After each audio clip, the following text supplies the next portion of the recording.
Sveiki, brangūs draugai, su jumis Valdemaras ir podkastas 5 minutės. Stalas dykumoje. Tikrai Viešpats sergsti tuos, kurie pagarbiai jo bijo ir pasitiki jo ištikimą meilę, kad išgelbėtų nuo mirties jų gyvastį ir išlaikytų gyvus bado metu. 33 psalmė, 18-19 eilutės. Eliziejaus gyvenimas simbolizavo žmonijos gelbėtojo gyvenimą.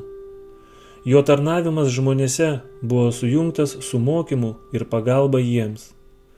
Per savo ilgus ištikimo ir nepailstamo darbo metus Eliziejus stengėsi paspartinti svarbų mokymo darbą, kurį atliko pranašų mokyklos. Būtent vieno iš tokių apsilankimo pranašų mokykloje, įkurtoje Gilgale metu, jis apvalė užnuodytą maistą.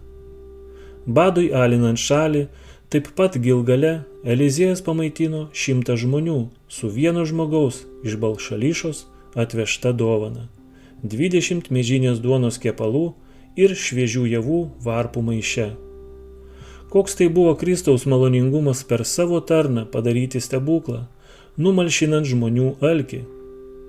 Nuo to laiko Viešpats Jėzus, nors ne visada tokiais stebuklingais ir apčiuopiamais būdais, tenkino žmogiškus poreikius.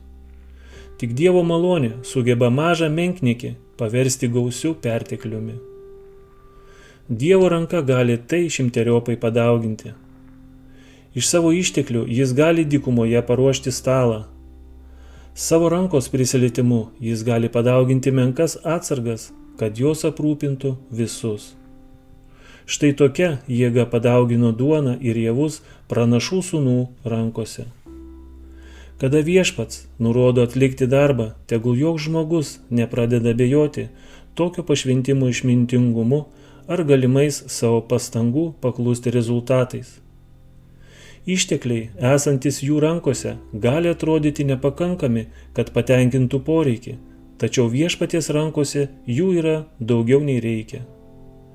Jis duoną išdalino, jie privalgė ir dar liko pagal Viešpaties žodį. Dovanas, atneštas su padėka ir prašymu palaiminti, jis padaugins taip, kaip padaugino maistą, duotą pranašų sūnums ir išvargusiai miniai. Su jumis buvo Valdemaras ir podkastas 5 minutės.